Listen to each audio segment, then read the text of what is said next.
Welcome everyone to this session. It's just 1 hour of no pain, okay? Just 1 hour, happy, I think. And hopefully we'll stimulate some of the thinking about sustainable finance, particularly for the SME sector.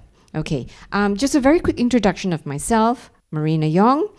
I've been doing environmental and work in Malaysia for the last 40 years. I'm not going to buy you dinner, but about 30 years, yeah? And I have done a range of clients ranging from the SMEs, really backyard operations literally, all the way up to MNCs. And I've done both private sector work with the industries as well as government work, some policy work, etc. So I've sort of seen the whole spectrum of the industry. And I have a soft spot for the SMEs, right? And the reason is because in Malaysia, I tell you, they're a very resilient bunch, right? Without any support, without anything, ta-da, up springs a factory or a business, and they're up and running, okay? So they're a very resilient bunch. However, they are facing a lot of headwinds, okay? And this sector needs some help to fly in these headwinds. And the headwinds that they are facing, we all know, right? It's not just the climate issue, but it's everything now. It's circularity. You know, you talk to them about circularity, yeah, the eyes will roll in there. Correct? I mean, at least if you talk about energy efficiency, they can still understand you. You talk about circularity to them, their eyes roll in a circle, right? I mean, it's really sad. So the thing is, part of their problem is having access to finance to make that change. And you know, in Malaysia, we have a lot of, we have a lot of SMEs. And they contribute, guess how much they contribute to GDP? What was that? 95? No lah. No. Sorry? Yes. The number of businesses is about 75%. They contribute 38% to GDP. So it's in Malaysia's best interest to help them, right? They employ something like 7-point-something million people. That's a lot of people that they employ, right? So here's the thing. To make this climate transition, the big boys can do it. Why? Because they can have access to funds that will help them. SMEs don't have access to funds that are reasonable to help them make the transition. Okay, so let's talk a little bit about what kind of funds we mean. Now, you've heard the term sustainable finance, right?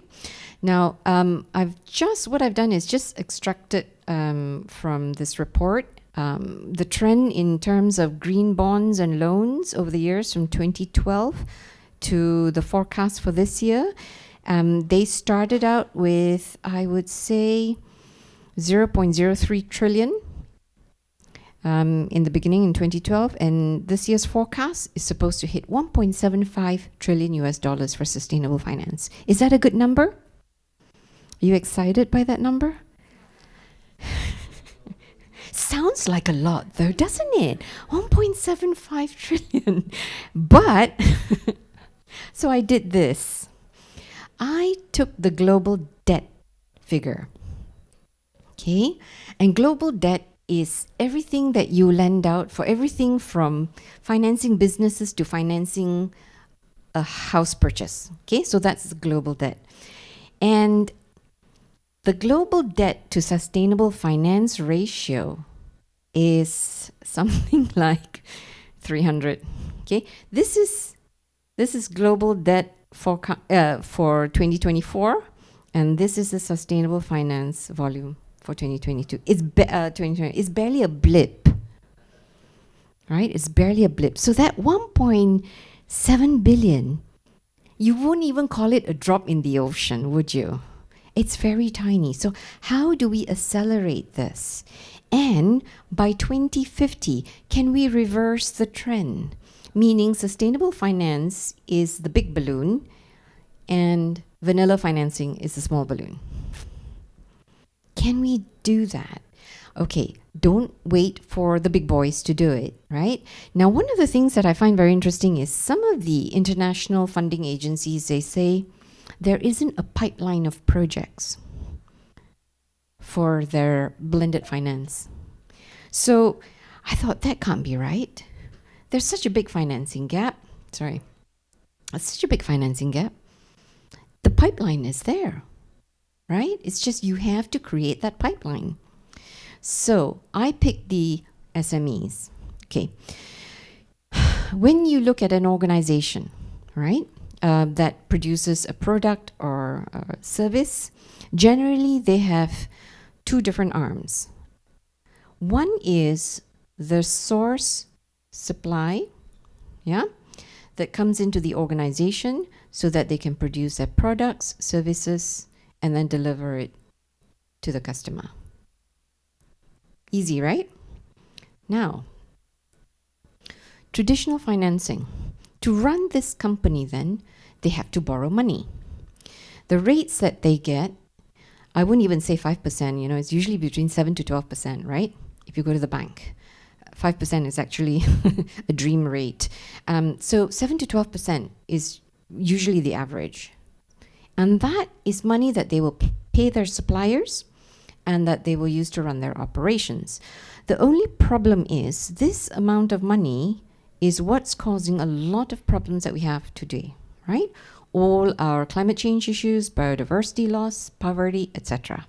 Okay, so we can actually map that money to all of our planetary depletion problems. Okay, what we would like to see is that we help SME companies with what I call transition financing. It's not a new term. It's out in the market. It's got transition financing. And it should be at the 0 to 4% range, which is very typical of development funding. And I'll talk about that in a moment. So the idea with development funding like this is, yes, you feed it back into your organization to run your organization, but that fund now has a different purpose and outcome. You have climate stabilization. Don't even talk about climate change reversal at this point. Right now, we're all just praying for climate stabilization. So we are going to use that money so that we can have climate stabilization, we can conserve biodiversity, and we can have decent living standards for people. That's the idea of providing this money. Now, why do I say the 0 to 4% model? Well, first of all, transition finance for large companies is easy, right? They can go to the bond market and get 4 to 5%, sometimes even 3.9. Right? I've seen 3.85 even in the green bond market. But the tough part for the MSMEs is that they don't have that volume to go to the bond market, right? Absolutely not, right? They have very small volume, but they need that kind of low-cost range. So what do you do for the MSMEs is you need to get them to, you need to aggregate them. And that's why I use the word aggregator. You need to bring them together, bring their financing needs together, and package it so that it's attractive enough for blended finance. Okay? And then it's also easier to de-risk. When you bring them together in one aggregate package, it's easier to de-risk. You just have to put in the safeguards. And the thing is, if you can do that, then you can probably provide a 2 to 4% model to the SMEs. And that's my proposition. Some of you may think this is not going to work. She's smoking marijuana. But it's okay. It's fine that you think that. But this is where crazy ideas get their takeoff, isn't it? But okay, so let's move on. Why do I think we need to help the MSMEs with that range of transition financing is because you have to think about the whole nature of the environmental or climate transition, or whatever you want to call it, sustainability transition. It is a huge undertaking, large enough so that you can consider it on the scale of development. So what happens is, for the low-income economies, emerging markets, etc., they can access development funds at 0 to 4%. Because there are donor agencies, multilateral donor agencies, etc., willing to provide at very low cost. Did you know that Malaysia was a recipient of a lot of Japanese low-cost funds that helped us develop, build our dams, bridges, roads, whatever, right? So we need to shift our perspective for the MSMEs. It's now not about developing an economy, and so depend on commercial rate. We have to think about this as a developmental problem that deserves developmental interest rates, right? So one of the problems that we have is trying to park a figure, so that you can entice some donor agencies, etc., to come in and do this fund with you. Now, a number was bandied around for renewable energy. If you look at the NETR, the Energy Transition Roadmap. So something like by 2050, they say they need 650 billion ringgit of investment in new energy, right? I don't know whether that number will hold true or not. It just depends how we continue on. It just depends on the technology, etc. But at least there's a number to work with. In terms of energy efficiency, they parked this 13 billion ringgit by 2040. Yeah? That's how much it's needed to do, to hit the 21% target in the NETR, something like that, okay? And then the question mark is, how much do you need for circular economy? There's no number parked on that. This is a really tough one to value, to quantify, okay? Because the industries that we have here in Malaysia are so diverse. It will take a long time to get those numbers. But the idea is that you do want to be able to bandy around some numbers to get access to low-cost finance. So for some of you who are not familiar with blended finance, and forgive me for those who are blended finance experts, I'm just going to give a quick run through on this. Blended finance is pretty much marrying two sources of funds, the public capital and the private capital, bringing it together to have a low-cost instrument. Okay, so concessional rates are literally less than market rates. Okay, and they can vary from 0% to 4%, etc. Okay, depending on who the source of funds are. So you leverage on the public capital, you combine it with the private capital, and then you structure your instrument. Now, here are some of the key components of blended finance, in the sense that these are components that will be familiar to the financial sector. So one of the things that MSMEs have to also grapple with is talking the same language as financiers. And generally they don't. That language, that banking language, that financing language is very difficult for the MSMEs to understand, right? So you need to be able to explain to them what concessional financing means, what private capital is, etc., etc. And then one of the things about blended finance, which is very unique and different from a bank loan, is that it usually comes packaged with technical assistance. Okay? Because of the developmental nature of blended finance. It's always been about helping a country to grow and develop its economy, develop its social infrastructure, etc. So it always comes with technical assistance. So when you go to the World Bank, when you go to the ADB, etc., it always comes with that package, right? So this is the mindset that we have to bring to the MSMEs as well. You cannot just give them the finance, you have to be able to give them the technical assistance they need to modernize their operations, and that's key. All right. And then, of course, there's all this thing about collaboration, trust building, etc. Fancy words, but let's move on. Who is missing as a source of capital? Large companies. So let's say I am a producer of, what did we have for lunch? Was that drink box, the Tetra Pak. So I'm a producer of those packaged drinks, okay? And I have a lot of suppliers in Malaysia that produce all the raw materials for me to make that packaged drink for you. Okay. Now, I, as that manufacturer, have to account for my Scope 3 emissions. Everybody knows what Scope 3 emissions is, right? So now, then you say to your suppliers, give me your scope numbers. And your supplier is going, yes. And then they go back and go, what did he say? Right? So now the question is, how are you going to help the suppliers deal with this Scope 3 issue? Okay? But it never comes with money, does it? The principal client always just tells the supply chain, give me this, or supply me this product at a lower cost. You know, okay, no Japanese in here.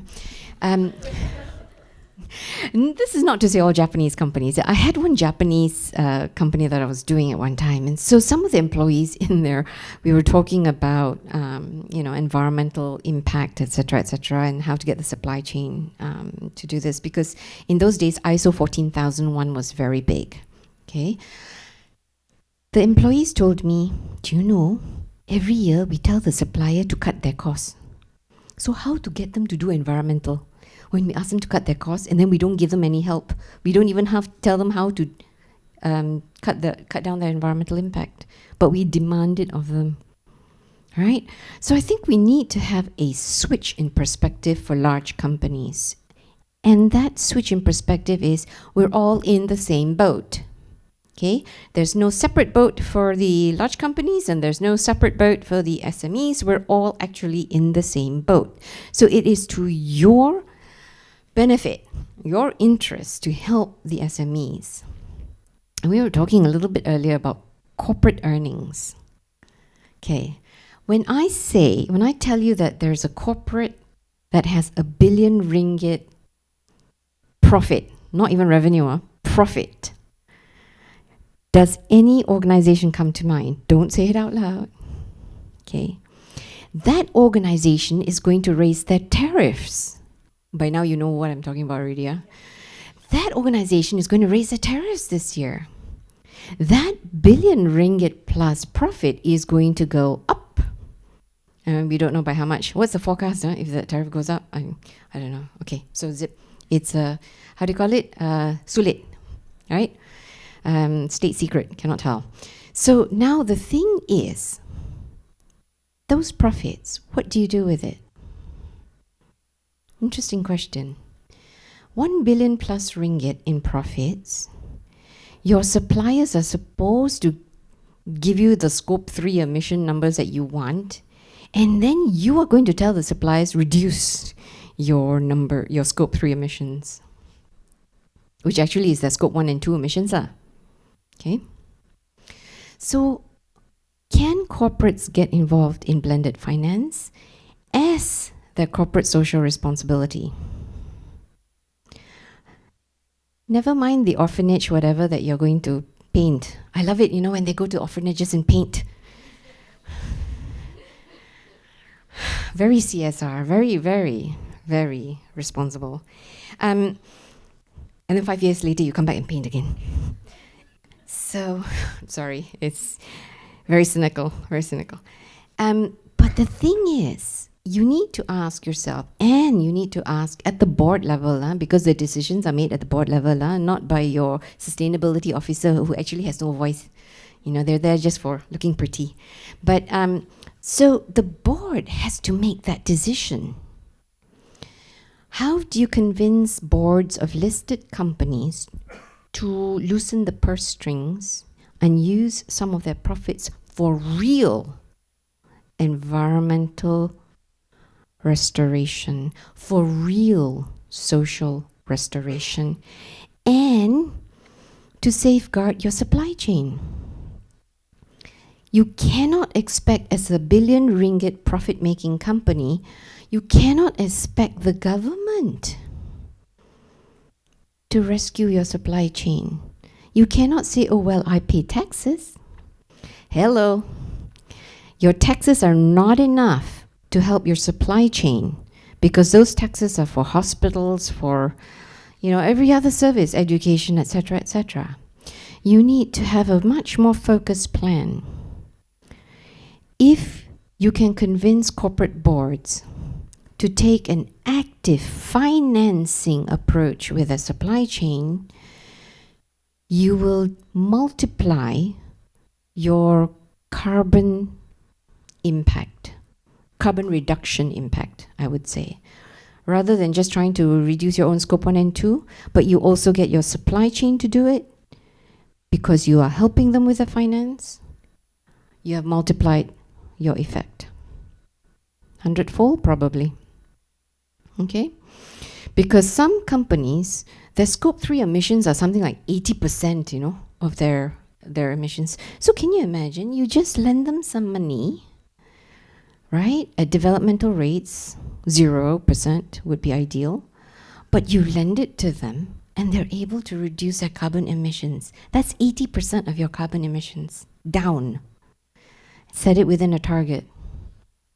5 years. We're already in 2025. We're 5 years away from a critical milestone of, 47% carbon reduction by 2030, right? And we're nowhere near that, right? We're not on that right trajectory to get to that 2030 deadline, correct?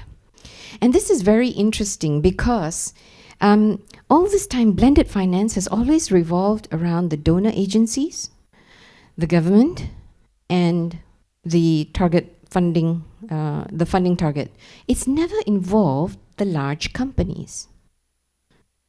And I don't think we should let them get away with it, right? Because then there's a vested interest for them, isn't it, to reduce the carbon emissions that way.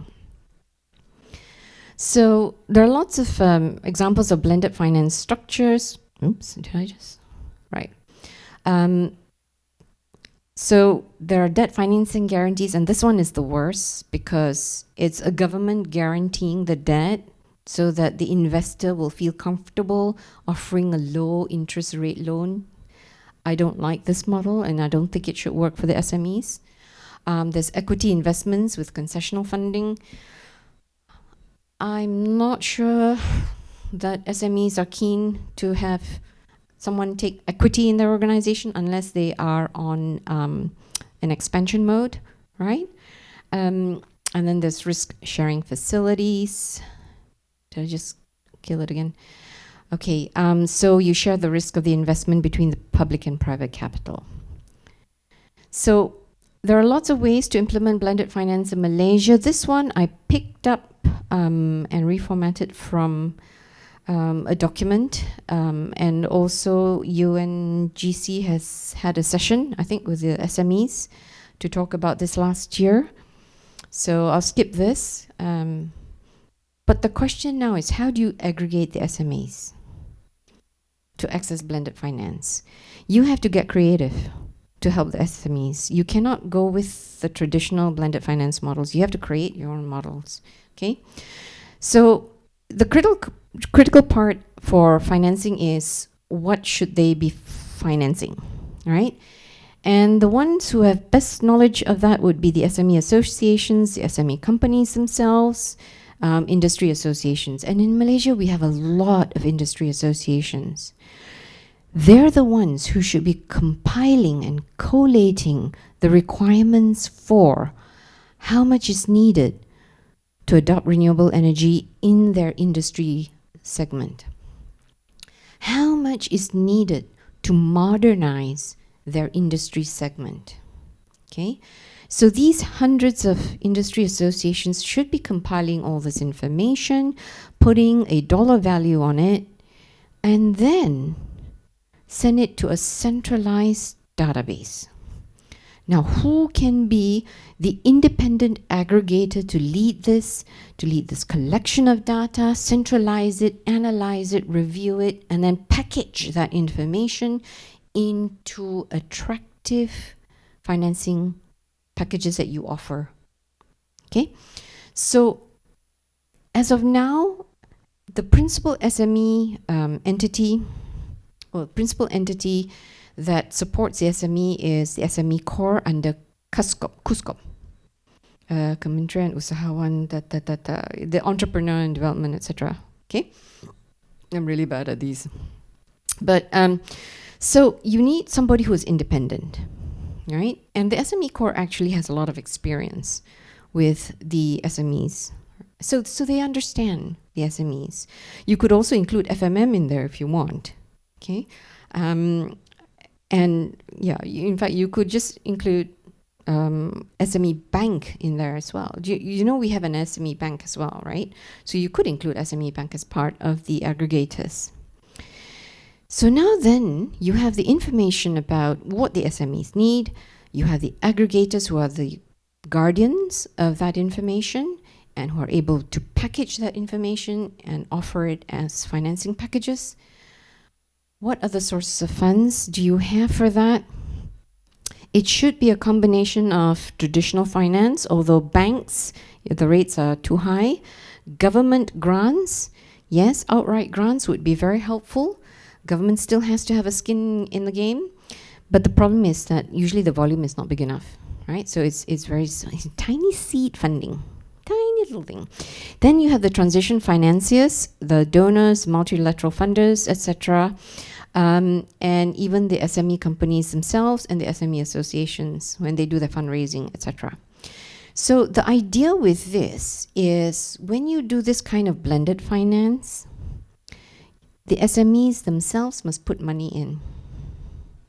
There must be some money that they put in. So they cannot just ask for 100% financing.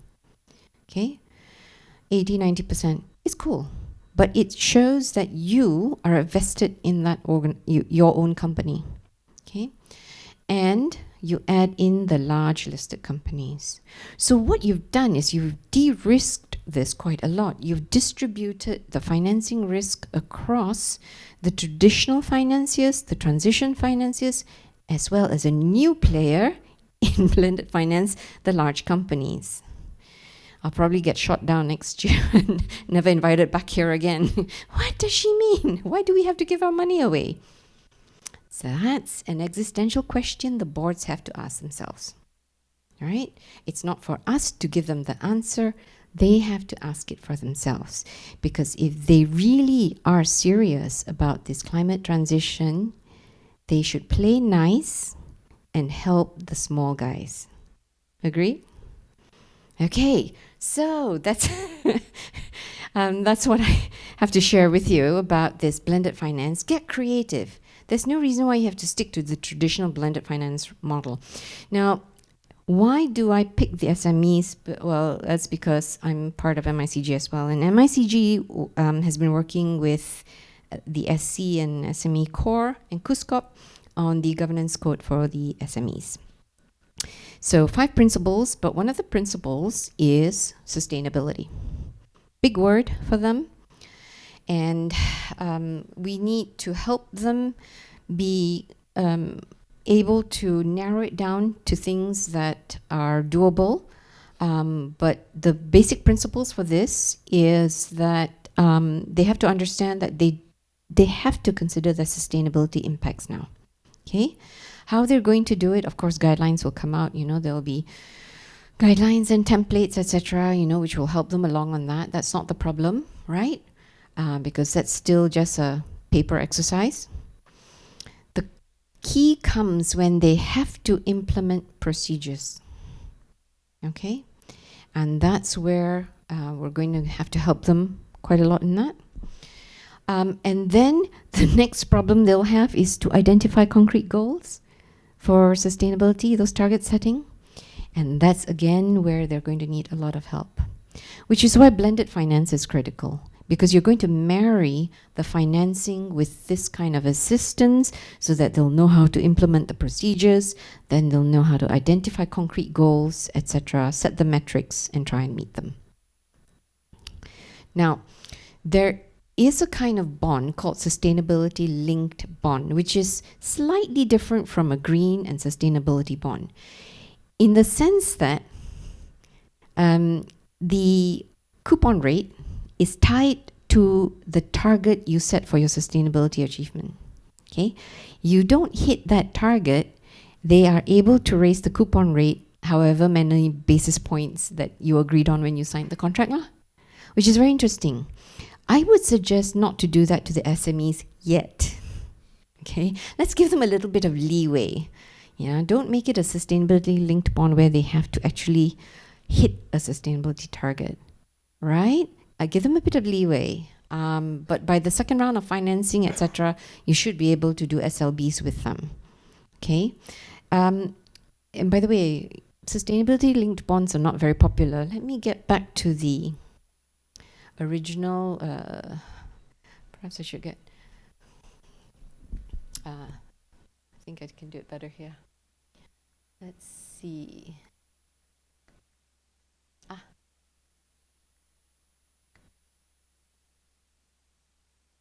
Are you guys there? Okay. So if you notice, green bonds are about 715 billion.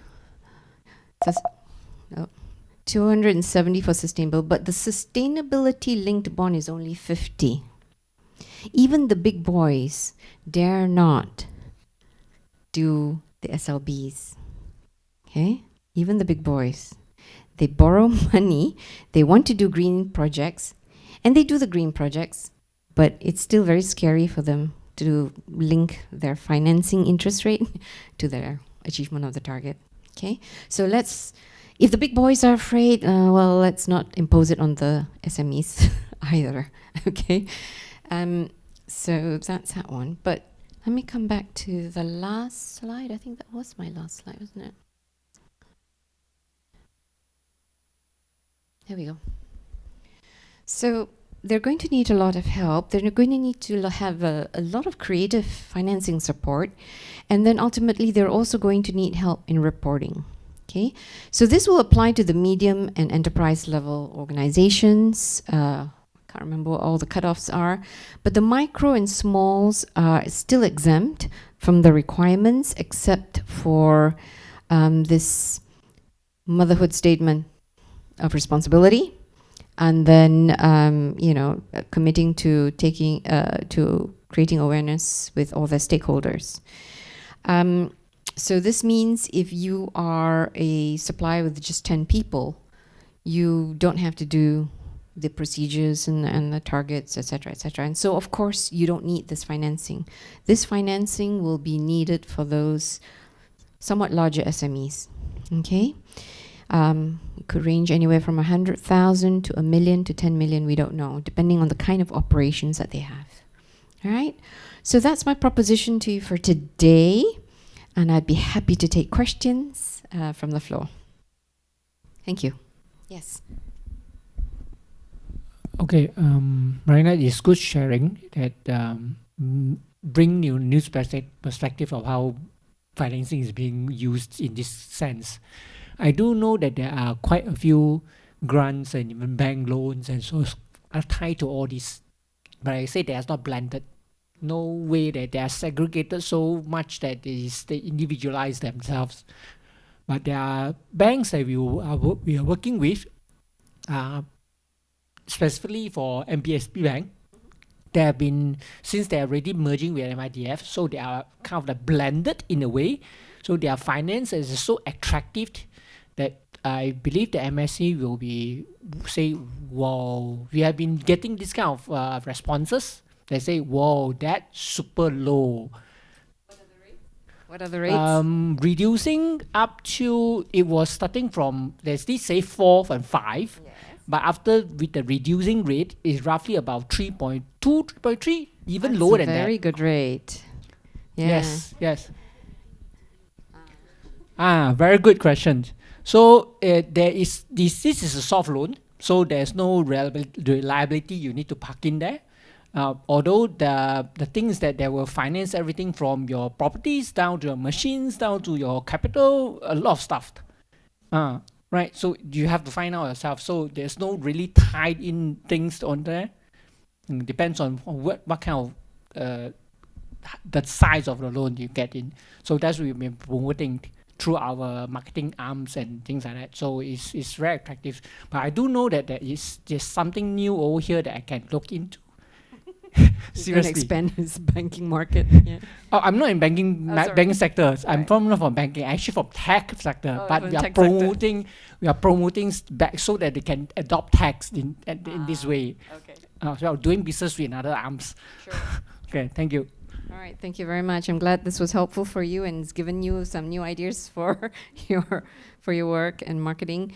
That's nice to hear that you can actually get 3.2% interest rate. And the concern that we have now is how big of a fund has been allocated for that. Is it just a small testing fund or?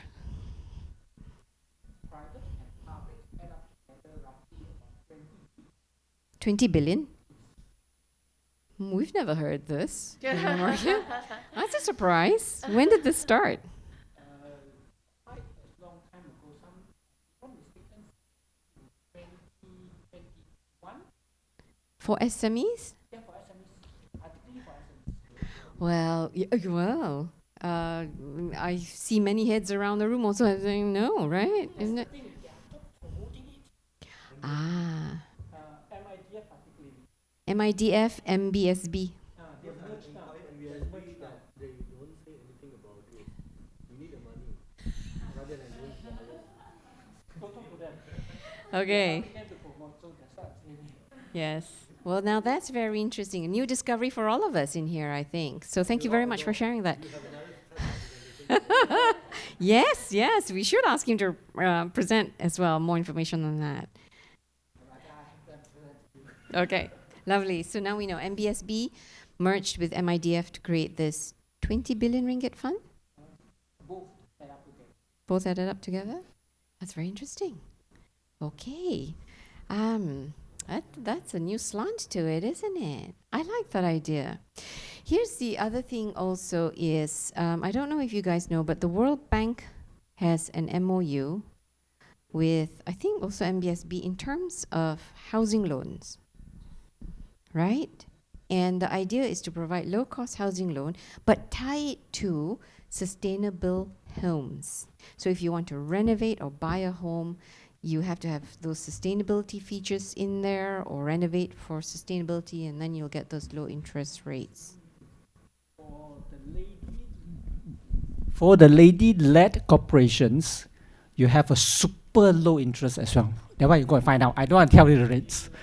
Women-owned. Women-owned companies. True, you will be surprised. Yeah, this is new. This is like 2 months ago. 2 months ago. 2 months ago only.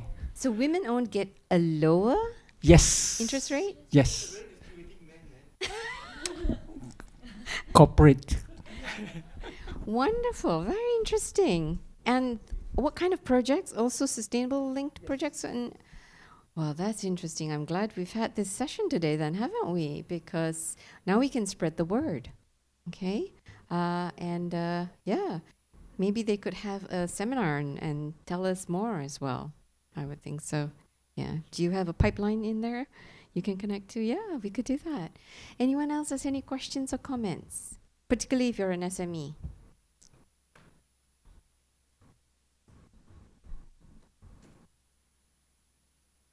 Yes.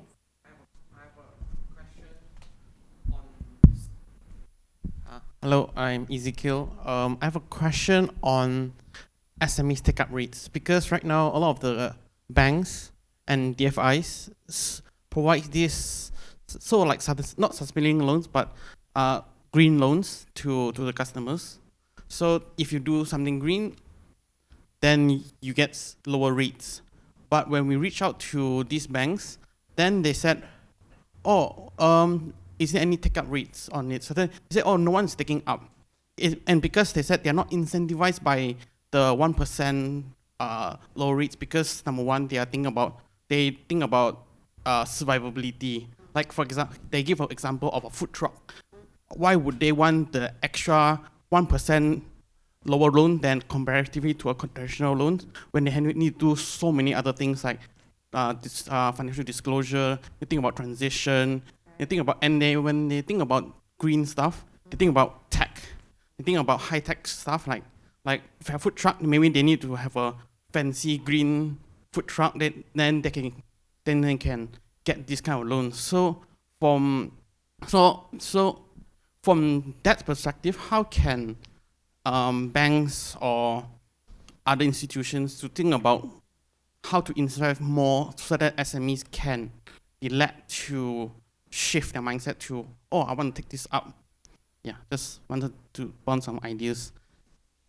First of all, banks have their hands tied in the sense that they have to deliver a certain rate of return, profits.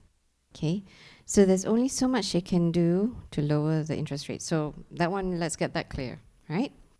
But to actually offer 1% less sounds like a good deal, unless you realize that initially the percentage was 9% and then it dropped to only 8%, right?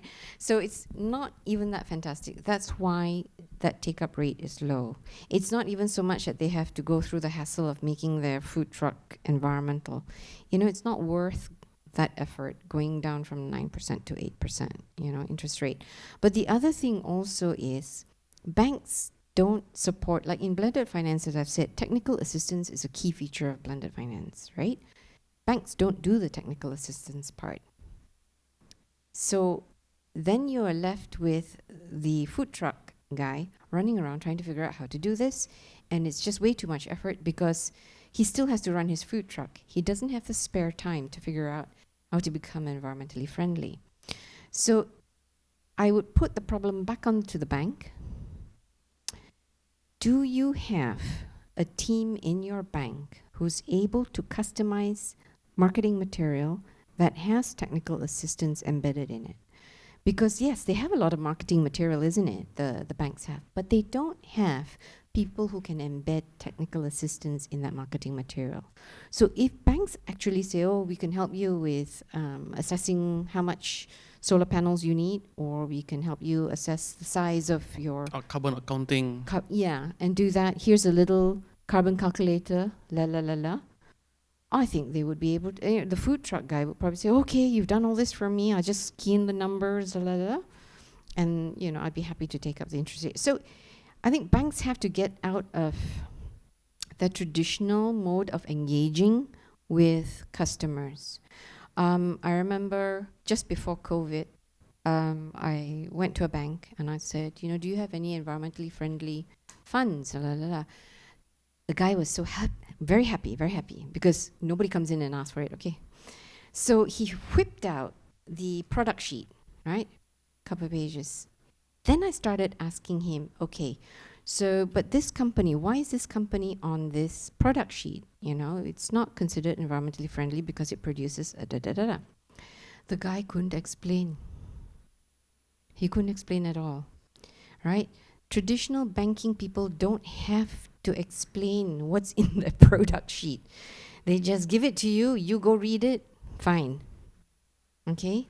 So, but times are changing. You really have to become very customer savvy. You have to help. You have to reach out and engage and support your customers with knowledge. Okay, so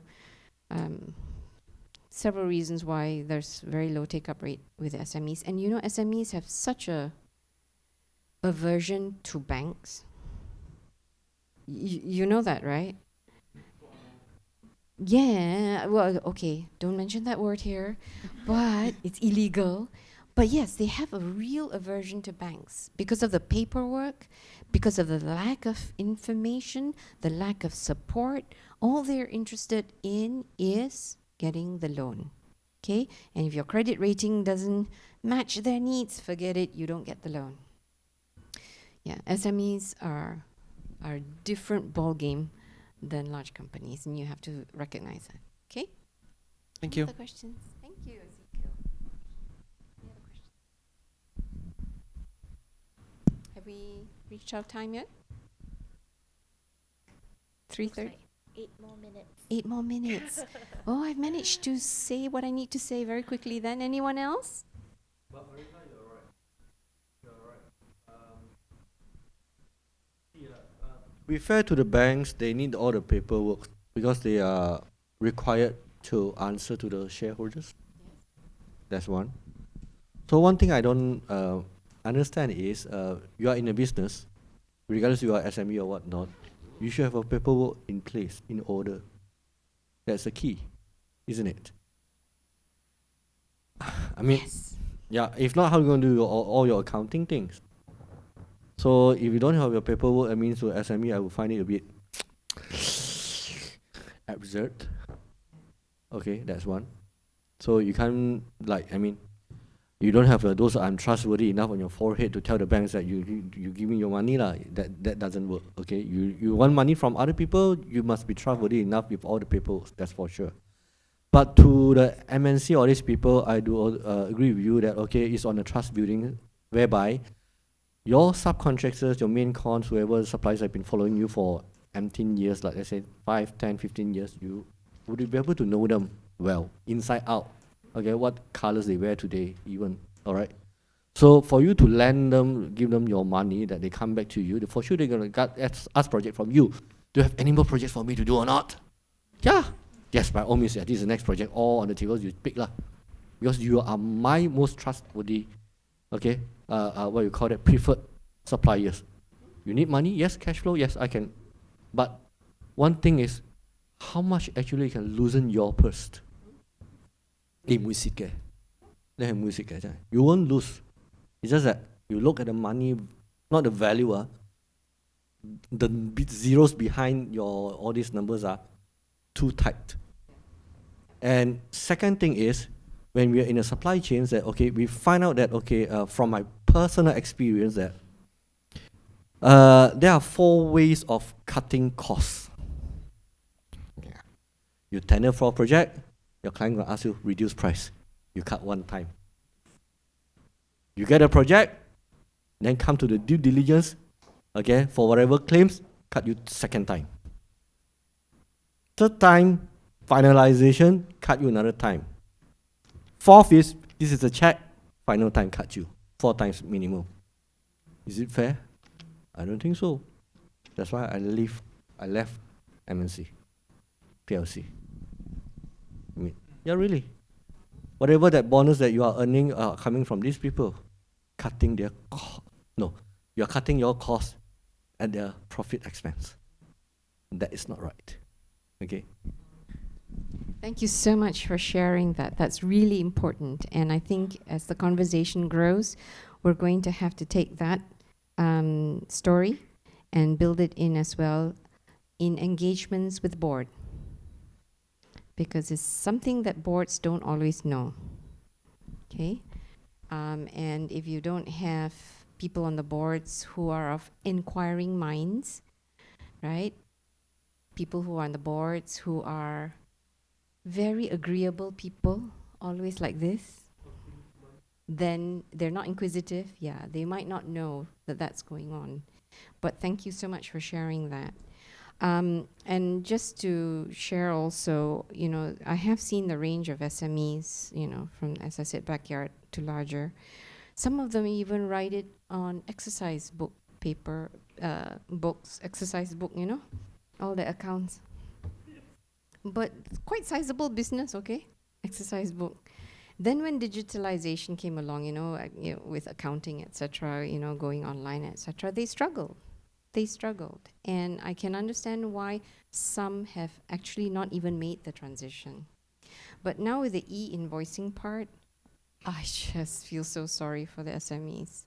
It's going to be very tough for them. So maybe we can build all this into a single package to modernize them, to get them to reduce their carbon emissions, funded by not just the donor agencies, etc., but also by the large companies, right? Okay, thank you very much for your attention and your feedback. Really lovely to have you all here today. Thank you so much. I hope we can create something.